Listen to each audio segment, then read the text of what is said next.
Good morning, everybody, and welcome to the Perspective Podcast, where we explore new thoughts, connect ideas, and offer perspectives that may change the way you think about a thing or two.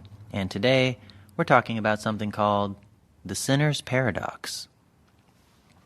So, I've had this idea for a while, and it's helped me to kind of overcome some stuff, and I wanted to talk about it. And interestingly, at least in my mind, I did a really shallow Google search on this beforehand in case I was plagiarizing, so I would give credit to the right person.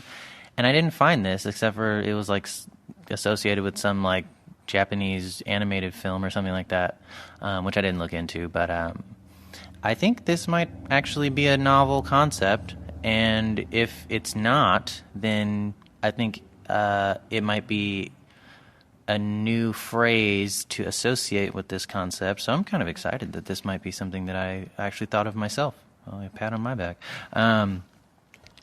But I think that this is something that is useful, and I'm going to try to explain it. But I want to go ahead and say I know I'm going to be talking about sin, and later, if you continue to listen, this is going to involve the word church. But I'm using these terms more as an analogy rather than to make this like a sermon or a church service. I think it's just the analogy I originally thought of, and so I'm going to go with that because I feel like it fits there most naturally. But yeah, I don't really think you need to be a subscriber to any particular religion to get anything out of this, and I'm not trying to convert anybody with this kind of stuff. So yeah, we're going to get into it. So a paradox is, when I looked it up, it is a combination of contradictions. So that's kind of a mouthful, but a lot of the definitions were way more words, and I condensed that down a little bit so that we didn't get too into the weeds on it. And in terms of etymology or the history of the word, it comes from Greek paradoxa, which is like a contrary opinion. So kind of like swords crossing, like stuff isn't smooth. There is something pulling back on itself, or aliasing, I guess. But yeah, so kind of to get what I mean by paradox out of the way, it's a combination or things coming together that contradict themselves or each other. And so on to the main course. When I talk about this thing called the Sinner's Paradox, it's kind of an allegory, I think, or a little bit of a story. So we're going to get into that. And so in the Sinner's Paradox, there's a person, and this person, at least to themselves on their end, because I really don't know how you can judge anybody else except for yourself, but at least to this person, they perceive themselves to be a sinner, so we're going to call them the sinner in this story. They know they're a sinner. They know they haven't done the best with whatever their moral code is and whatever, and they want to get better, and they want to kind of redeem themselves, and what they think in their mind is, okay, I'm a sinner, and I want to be forgiven, so I need to go to church. I think that's a decent thought. It's fine. But when they think about this idea of going to church, the sinner, who in this story is someone who's never really been to church and doesn't have any like personal experience of the church, they just know it's a place where like God lives and the good people go to and that kind of thing. When the sinner, in their perspective, thinks of the church, they think of this kind of like, this like holy place on the top of the mountain with the sunshine behind it and the stained glass windows and like all that kind of stuff. And so I would say in most cases, people in this position would be a little intimidated by this idea that, hey, I'm a sinner and I'm trying to go to this holy place in order to get better. They'd feel intimidated. And the sinner wants to go to church. They want to repent. They want to get better. But they have this thing in their head where church is for the righteous people. It's for the saved people. And I'm a sinner. I'm dirty. I'm not clean. And I can't go there because I'll stain the church. I'll like take my muddy boots in and get mud all over the white carpet. And what the sinner thinks is that basically maybe they don't say this out loud or internally to themselves. They don't admit it, but there's kind of like a minimum amount of righteousness you need to be to even just go to church, which ultimately I don't think is true, but in the mind of the sinner, this can develop as like a insecurity. And so what they say is like, okay, so I want to go to church to get saved, but I don't want to mess the church up. I don't want to like do it wrong. So I'm gonna try and reach some level of, I'm gonna try to clean my boots off a little bit before I go inside, so I don't get it too muddy. And if the sinner starts thinking this way, I would argue that in most cases they will never end up in church, because what is that minimum amount of righteousness? That your boots are clean enough that you can go into church, except for all the way clean. And what's the point of going to church if your boots are already clean? So it's kind of this maybe coping strategy, or this thought that occurs in your mind that kind of builds this impossible thing, because in the boots thing is, okay, you can clean your boots, but the sinner is thinking like, I don't know how to be righteous. I don't know how to act. All I know is sin, and what do I do? I want to go to church, but I'm too much of a sinner to go to church. And so they want to get righteous before they go to church, but they don't know how to be righteous. And so they end up in this loop where they're trying to better themselves so that they can get to the point where they can better themselves. But the initial one is oftentimes, I think, non-efficient. And here's where the paradox comes in, because that's from the sinner's perspective. But I think from the church's perspective, the idea of church is like, that's where the sinners go, or at least that's what Jesus says. And the worst people are the people who need church the most in the eyes of at least the Christian Bible. And there can be this intimidation or this shame that comes from the sinners, because their sin will get exposed, and they'll have to talk about it and face their demons and stuff like that, I guess. But the church wants the sinners to come as they are, but the sinners don't feel good enough to go to church. And so in this can set up a case where the church is the place where the sinner should go, but the sinner doesn't feel welcome or doesn't feel correct going until they are the type of person that would go to church. But you're never the type of person that would go to church until you've gone to church enough and you've like developed your, I don't know, your church muscle or whatever. And it's like you're used to it, but you do that by going. You don't do that by not going. And so there's this paradox, this like internal fight that goes on, because the church is the place for sinners to go to get good, but the sinners think they're not good enough for church. Now, I've thought of this a lot in my mind as the sinner's paradox, and I've always liked that phrase in my mind, and that's how I think of it. But before this podcast, because I was looking up the definition for paradox, I was like, ooh, what if that's the wrong word? But I really liked paradox. And so I looked up this other word, which is dilemma, because I was like going through and writing some notes and stuff, and I was like, oh, what if this is the sinner's dilemma? But I was like, oh, that sounds awful. That sounds like some textbook stuff. I was like, no, I'm trying to have like a podcast thing. So I thought about like a different concept like dilemma, where this is kind of a dilemma because the sinner, I guess, has a choice to make. But I think it's a paradox because the choice involves like contradictory ideology, where they're kind of creating this story in their head of them not being good enough. But to them, it's very real. Because there's no one there to kind of like talk them off the cliff.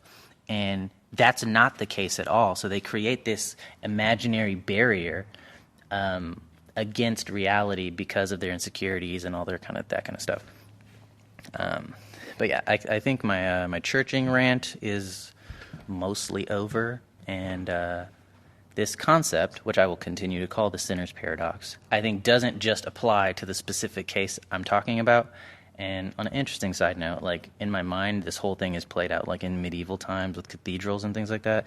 Even I think this still applies today, but and then there's a lot of like church culture things, I think, that contribute to this, like how church people dress up like super nice on Sundays. I think that really contributes to the sinner's paradox, and everybody is super clean and nobody shows up like they are during the week, which I always thought was weird.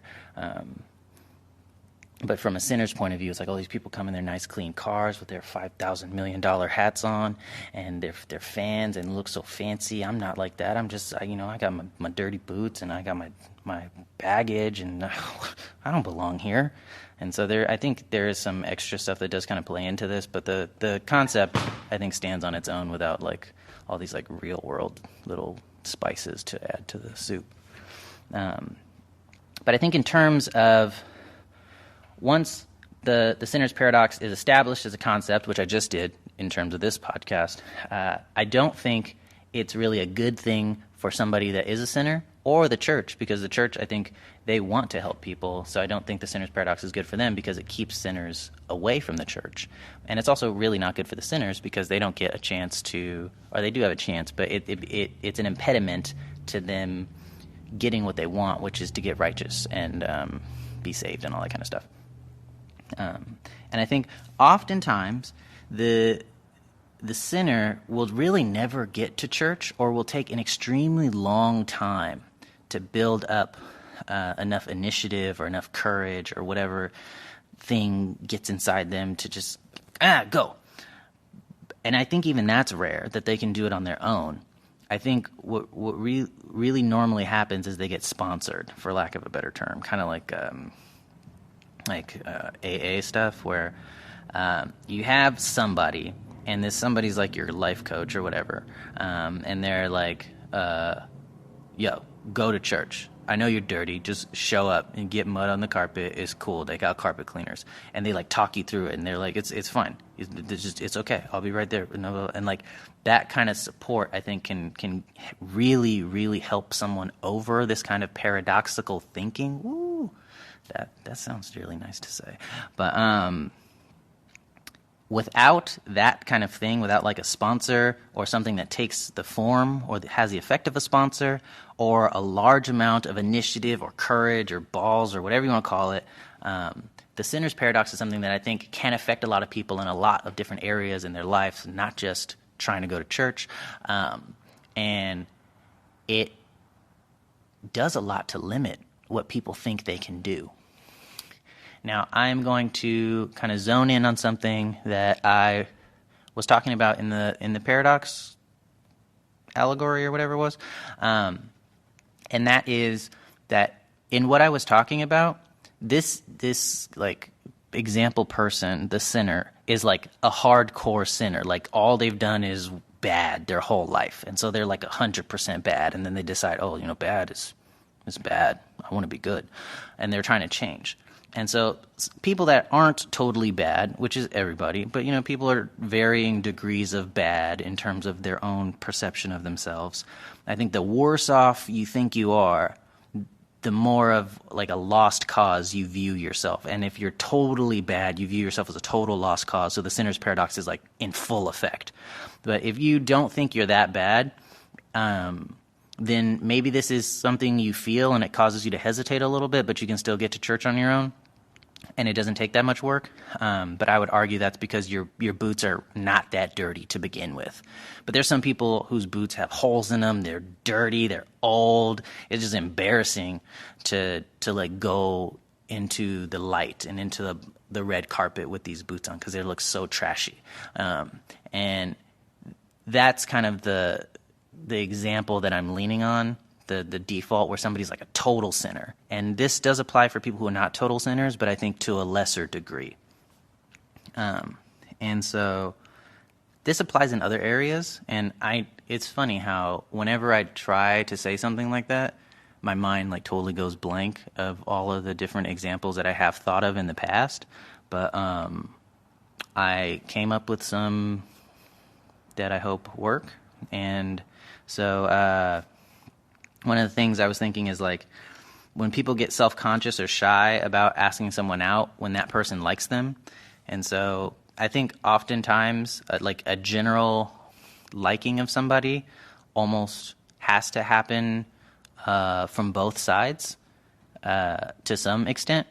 And I think that connections, and this doesn't have to be romantic, this could be platonic, where like I think we'd be really good friends, or you're really funny, I always wanted to like say you're funny, maybe we can write some jokes together or something like that.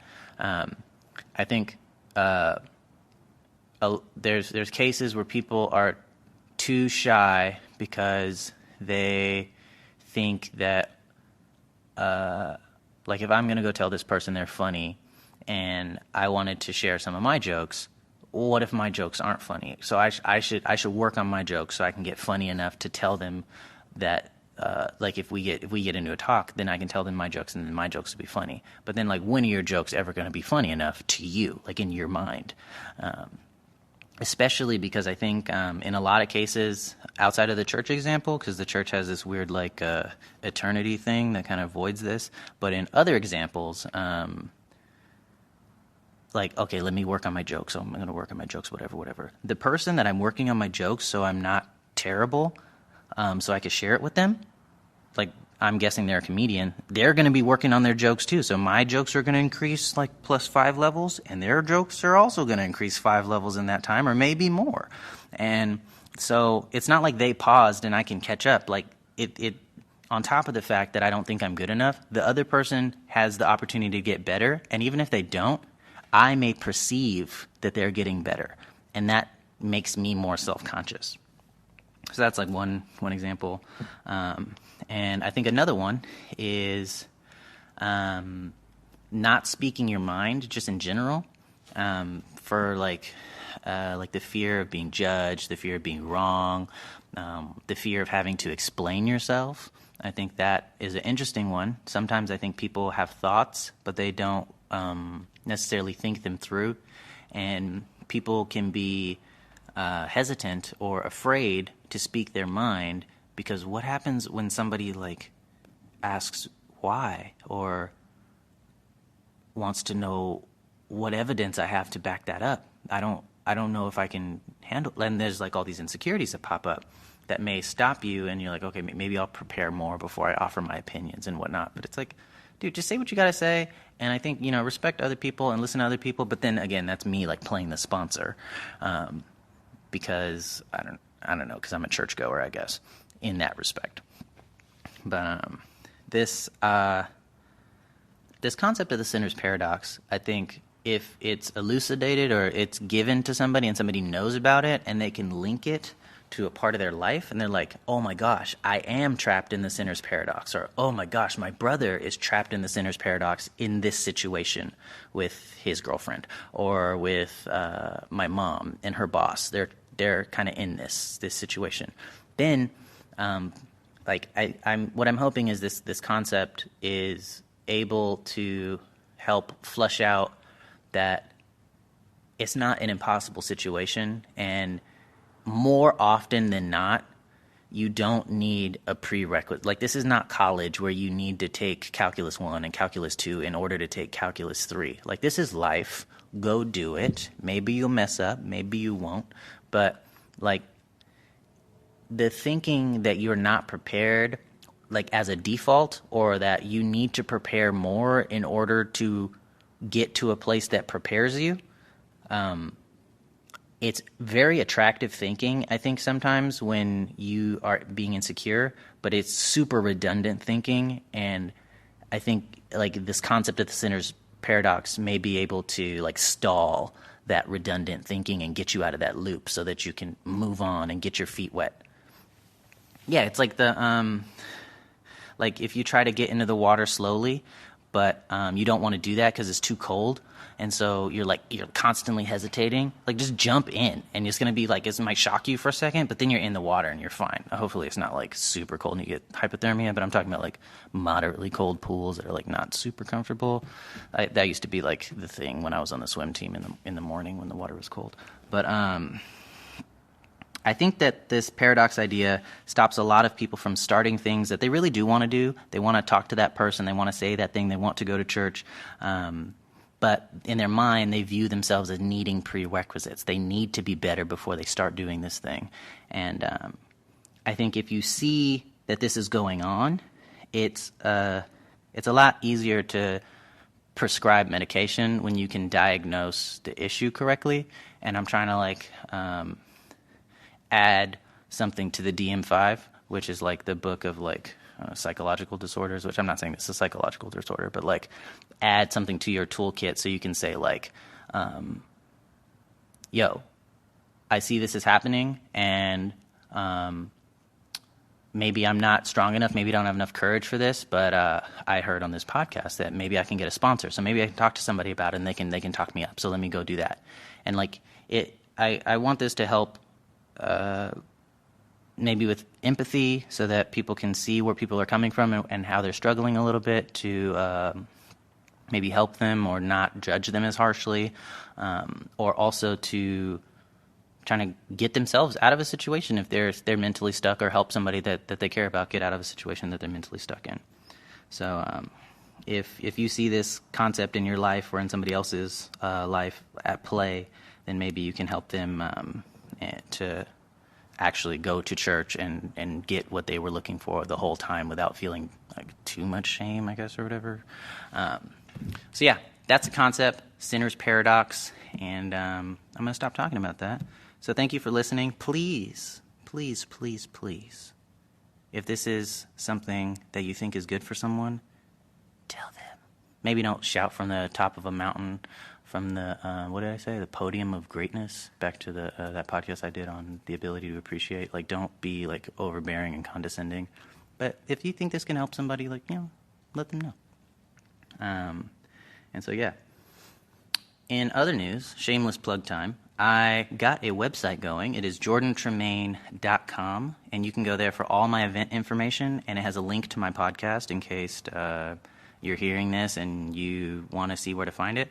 My podcast, there's a YouTube page now where all of the stuff that I record, the classes and the workshops and stuff, they get posted on there, so that'll start growing over time. And if there's events and things like that, you can check out Jordan Tremaine, and it's kind of the hub where all of the different stuff comes together. So you guys can check that out. And yeah, please let me know if there is something about the Sinner's Paradox that you thought was interesting, and maybe, to get back into the church theme, maybe you got a testimony that you want to share. I think this is a really interesting concept, and I'd love to talk about it with, like, whoever.